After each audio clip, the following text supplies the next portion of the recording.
stay with that, see if we can get him on.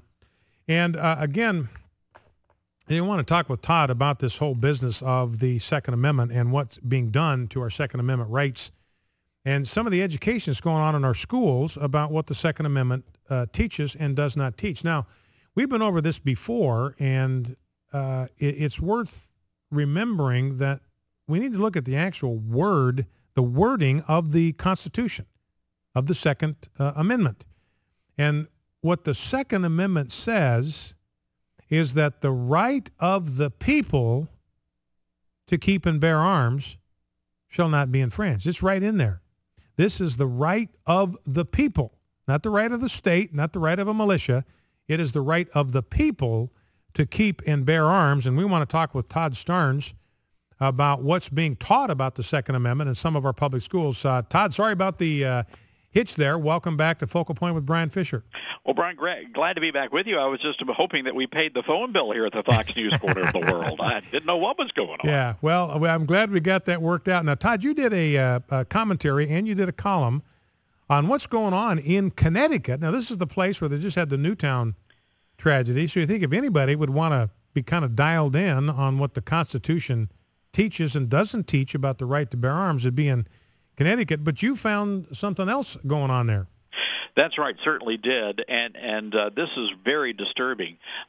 There was a guy sent me an email. He's got a kid that goes to Northeast Middle School in Bristol, Connecticut, and he said, "You're not going to believe this, but my kid came home with a worksheet from school, and he sent me a copy of it, which we posted on our website."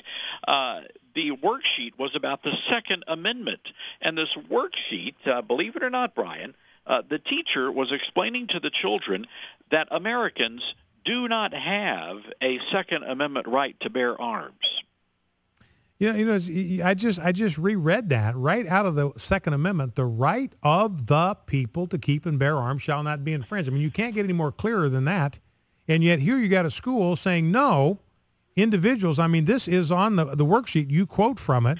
The courts have consistently determined that the Second Amendment does not ensure each individual the right to bear arms. I mean, it's like, it's just like amazing how obtuse this is.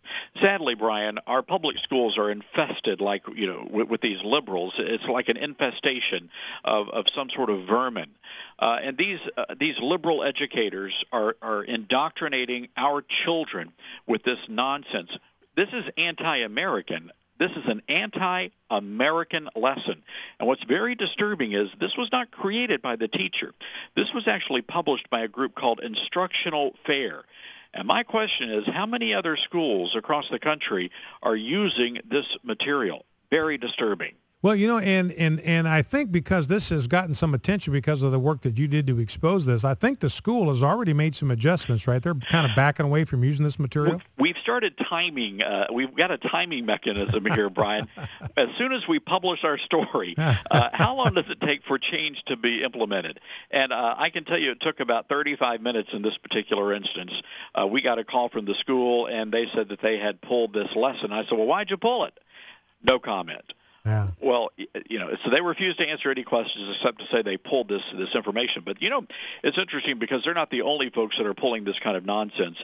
We're doing a story this afternoon. There's a university in Texas, of all places, where an art teacher forced her class to create posters, anti-gun posters that she was using for her own personal use. So she's got a big anti-gun issue thing going on there.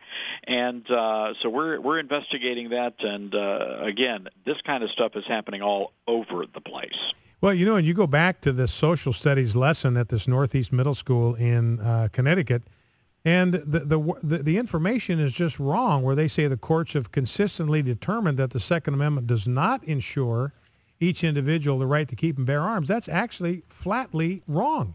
Well, of course it is. And until this father stood up and said, hey, wait a second, this isn't right, no one would have known about this. Thankfully, you had a situation where a parent actually is involved in his child's education. He only knew about it because he asked to see his son's homework. And that's when he realized, hey, something is not right here. And before he could even go to the school board about it, he notified us, and we were able to tell his story. We were able to talk to folks like Matt Staver at the Liberty Council, who assured us that this lesson was way off base, and like you just said, it's not even correct. Yeah, the Supreme Court's ruled in the Heller case in Washington, D.C. that individuals have a right to keep and bear arms. They've issued a similar ruling in a case out of Chicago that individuals have a right to keep and bear arms. So the information is just completely inaccurate from just a legal standpoint.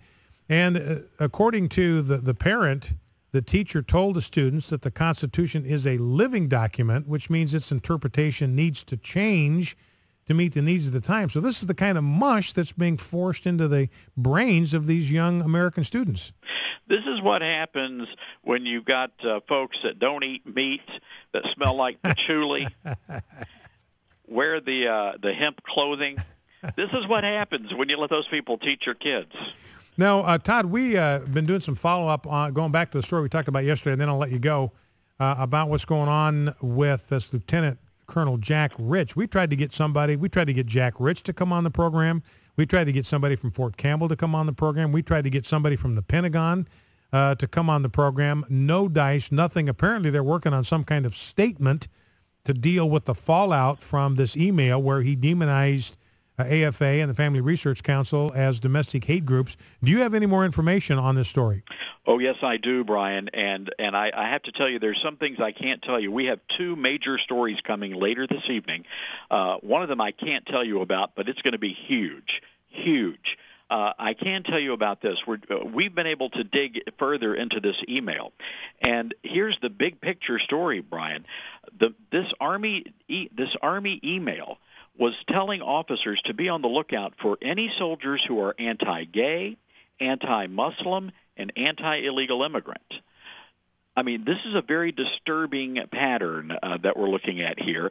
I've had a chance to talk to some of the other organizations that were listed as hate groups that are not affiliated with religious organizations, places like Atlas Shrugged, which does a great job of. Oh, yeah. And I talked to Pam Geller, and we're going to have her interview later on this afternoon. Good. She said, Todd, she goes, the military is practicing Sharia.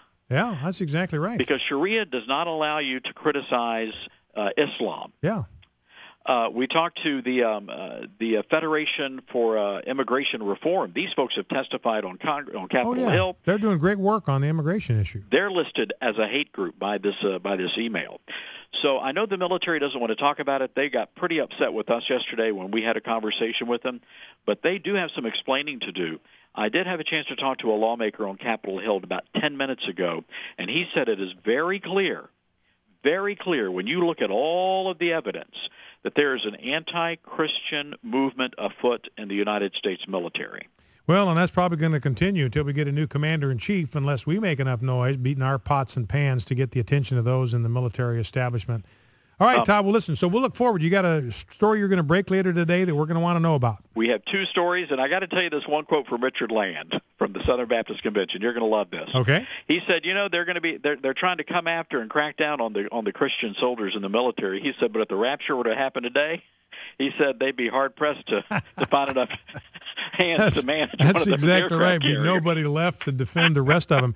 And by the way, Todd, I don't know if you knew this, Jan Bryan, my producer, found out poking around, went on Jack Rich's LinkedIn profile. He is a Boy Scout leader.